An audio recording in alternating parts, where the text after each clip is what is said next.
Hello, everyone. Episode number 4 of Newton Arms TV, bringing you all the best that Newton Hill has to offer. Speaking of which, I have 2 of the best, 3 if you count Daz, right here. You. Hello, Yvonne. Hello, Ian. How are you both? Hi, Rob. Hello. How you doing? Good, thank you. Yvonne, you might get cut off because your battery's really low. That is no problem at all. I have primed your dad on everything that you would be saying anyway. But yeah, let's start off with Beer Deliveries. How did last weekend go? Oh, it was good fun. Yeah, it was great. Busy Friday, and we had a really busy night on Saturday. I think we're getting a little bit quicker with the deliveries, a little bit more organised. Yeah, it was good. It was good fun. I love the new cartons as well, but I think that was the last of them, or you're not going to be able to get any more of those, are you? No, not those ones. We've got a different style coming this weekend, so hopefully they'll work just as well. We have a carton like this. Oh, getting a live demo.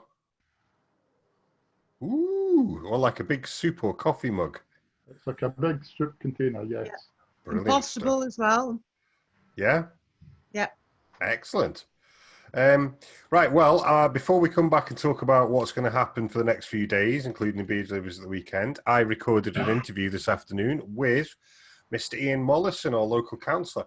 It's really cool. He goes and talks about a lot of stuff about how the council's working, about how he's finding things in Newton Hill, about garden waste. What else did we talk about? We even get, and here's a little thing, I've done a video. When I was out walking my dog, I took a load of video up at the new housing development where all the groundwork's going on. So for folk who aren't really getting out or heading up that way, I thought you might be interested to see that. So I plonked that in about halfway through this video. So yeah, anyway, over to me chatting with Mr. Ian Mollison. Ian, thank you so much for joining me. I think this is our 3rd or 4th attempt to get this working here. So yes. I'm so sorry, and thank you for your patience. How are you finding things at the council? Are you having to work remotely now? Yes, we're still doing as councillors much the same as we did before, dealing with people's inquiries, attending meetings and so on. The difference is all the meetings are done by Skype remotely.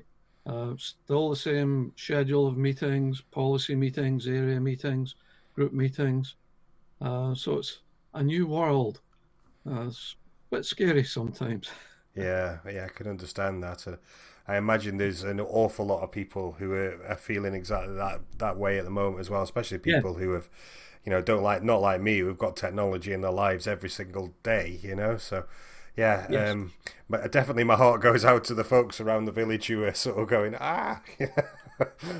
Well, the people who live in the village and around about who don't have laptops or mobile phones that can do this sort of thing, they don't connect with social media because they don't want to or whatever, they must feel very cut off to a certain extent. Yeah. Because that's the way a lot of people are conversing nowadays. One thing I have noticed is that the village has been great in terms of getting the little cards through the doors, saying if you need any help or all those sort of things. I think measures like that. I mean, as you've been going around the village, have you, I mean, obviously you've been getting out for a walk and that. Have you seen, how has the village reacted in your point of view? Well, when I go out for the hours exercise every day, meet people, keep well away from them, usually about 10 feet apart. But people seem very upbeat, chatty. There's only the occasional person who's got their head down and doesn't want to say good morning or good afternoon. I mean, that's always been one of the great features of Newton Hill, how friendly people are. You walk along the road. Totally agree, yeah. And they say hello. I think it's fantastic. But you still get some who just don't want any contact. I think people are bizarrely a little bit more upbeat when they're out and they meet somebody and they have a little chat. It's like when we used to have a dog. Everybody talks to somebody who's got a dog, but if you don't have the dog, people are a little bit more reluctant to have a conversation. So we seem to have got over that. Isn't that weird? Yeah, it is.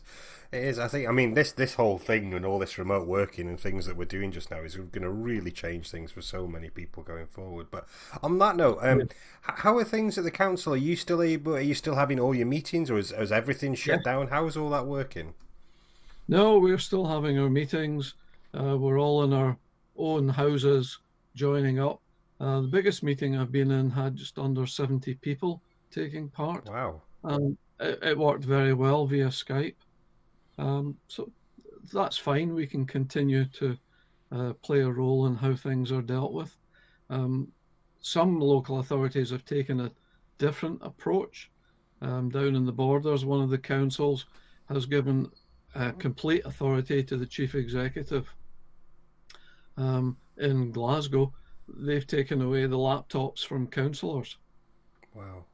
That's strange. Yeah. I guess there's always been a lot of fears that this is the time when security practices and everything could go out the windows and go out the window. With so many people doing things that are way out to the ordinary at home on their laptops and things. But but I mean, in terms of then, so you still pretty much, is it business as usual in terms of the day job with the council? More or less, yes. The one big difference is we don't have community council meetings, parent meetings at schools and such like.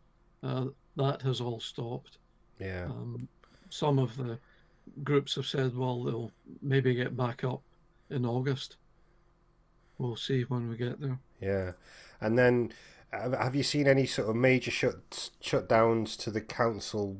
Like, I mean, I know, for all the leisure facilities and all that sort of thing is closed. Is anything that you've seen that you think might cause a bit of an issue down the line because it's now closed, or do you think the business of the council is going to continue just fine? Once we get back to normal, if you can remember that, things will return to an even keel. I mean, in Newton Hill, the library's shut. But I suspect actually there's quite a few people in the village don't know we have a library. Yeah. The primary school is closed, obviously. Pupils whose parents are in Category 1, they can go to Hillside Primary School. It's covering the Portlethen, Newton Hill and rural area. So certain things have stopped. What folk could probably notice most of all, apart from the schools, is road repairs have stopped. Potholes are getting bigger. Unless it's a real safety issue, potholes are not being attended to at the moment. And play areas are closed too. Not parks, but play areas. Yeah.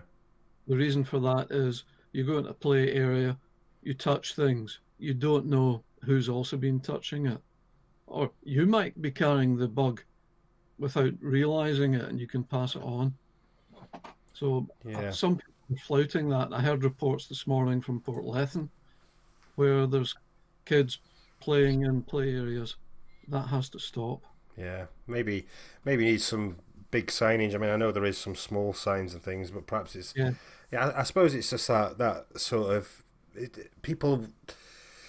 I think people need time to adjust, and there's definitely this idea of, like you were seeing all the people in the parks in London on the news over the weekend, and it's like, well, everybody's thinking it's fine if I stay away from other people, or it's fine if my kids go to the park and play because they're not sort of interacting with other kids, but they're perhaps not seeing those other sides of it the way these things can be transmitted and things, and thinking that through properly. So it's touching things.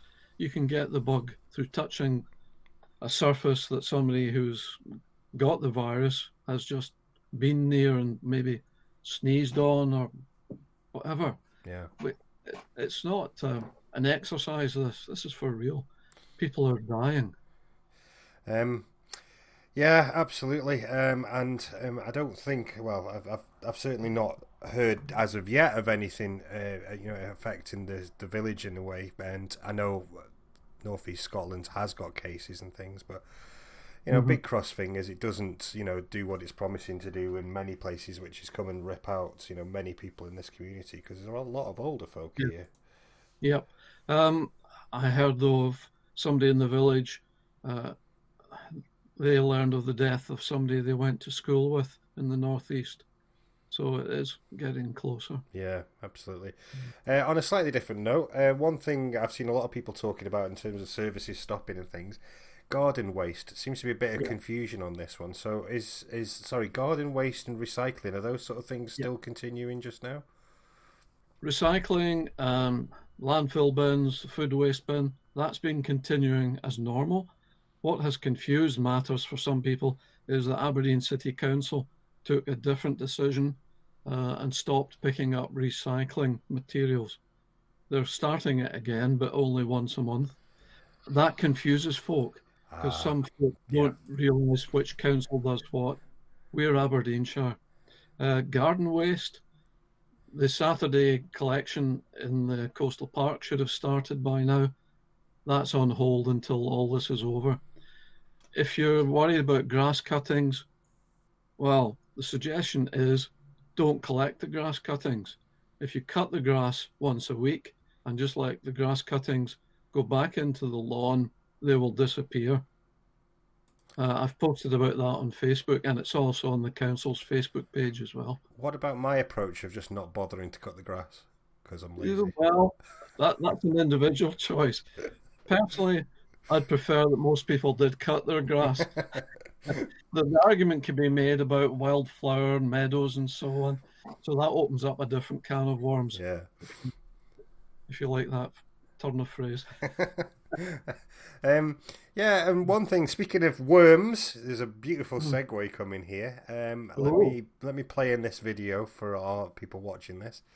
This was up at the walking past the moor, looking at all the new housing that's going in up there. So I know you can't see this just now, Ian, because we're on technical weirdness. But yeah, if you're watching this, you'll be able to see this. So I was walking the dog up to Tesco and decided to take a loop round and see the sort of scale of the construction going on. So have you been past this area yourself the last few days? Yeah, I was there this morning. And you showed me bits of the video beforehand as well, so I know what folk are watching. Construction work has stopped up there. It's all fenced off, waiting for life to get back to normal. I know there was a great deal of upset in the village about the plans being approved by the Scottish Government. We put up the best argument we could, and we lost, unfortunately. That's the way it goes. I was asked this morning by a resident up there, why is the path which leads from Newton Hill down to the Feppy Burn, the straight one, why is it closed? How did they get away with that? Sorry about that. That planning permission was granted by the government through their reporter service, and that was part of it. The core path, the right of way, should be restored when building work has been completed. The scale of it is huge. You know, it's not a small. It's not just 6 houses going up. It's a big development. So I think folks should take a walk past. You know, if you're want to go somewhere and stretch your legs, have a look. It is interesting. The kids would love to see all the big diggers and things. So that's a slight positive, I suppose. Yeah, and it's still a lovely walk. And if you head towards Muckles, there's still a chunk of the moor there with the yellow blooms out at the moment and the smell of coconut, unless it's windy, of course. Excellent. You could do a nice tour down towards the railway line, over the railway bridge and back to the coastal park. Nice and fantastic views over the sea. We're lucky here. I'm conscious on time because I know you've got another meeting coming up. There was one thing I wanted to point out, something you've been linking to on your Facebook page, which is the daily update from the council. So you want to tell folk about that? Yes. For the past 10 days or so, the council has put out a bulletin at the end of the day, each working day, with a summary of where we are. It's been very helpful. I've been relaying it on my Facebook page. Anybody's welcome to have a look. There wasn't one yesterday that I could see, so I'm not sure what's happening there. I'll find out. We've got a meeting that's coming up. There might be an opportunity to see if they're only putting it out when there's actually something to say. Obviously, at the beginning, there's a lot of information to tell people, but once you get into the routine of this strange life that we're now living, there's less fresh information to come along. Yeah. And I suppose I'm slightly rude, really. I mean, how are you personally adjusting? Are you coping with the lockdown? Are you Yeah. losing the marbles? How's it going? No. Still got the marbles that I had. Hanging on to them as well as I can. It's been interesting. This is the first time in 15 years I haven't been going out to evening meetings. So that actually has been so refreshing. It's nice. My wife and I are getting on okay, which is even a bigger bonus. 'Cause you see cartoons and so on about folk who are locked up together, as it were, and it could get a bit fractious. Yeah. But we've managed to keep together for a good few decades, and hopefully that will continue. She's not listening, by the way. Oh, very good. Well, Ian, I'm going to let you go. Thank you so Okay. much for your time today. If people have any concerns, anything that they want to bring up that they think is kind of relevant to the work you're doing, how do you encourage people to get in touch with you? Well, they can either do it through Facebook. You can just, if you're not already on Facebook, you can Google me and find me on Facebook that way. There's an awful lot of good information on Facebook. There is some dubious stuff on Facebook as well. Yeah.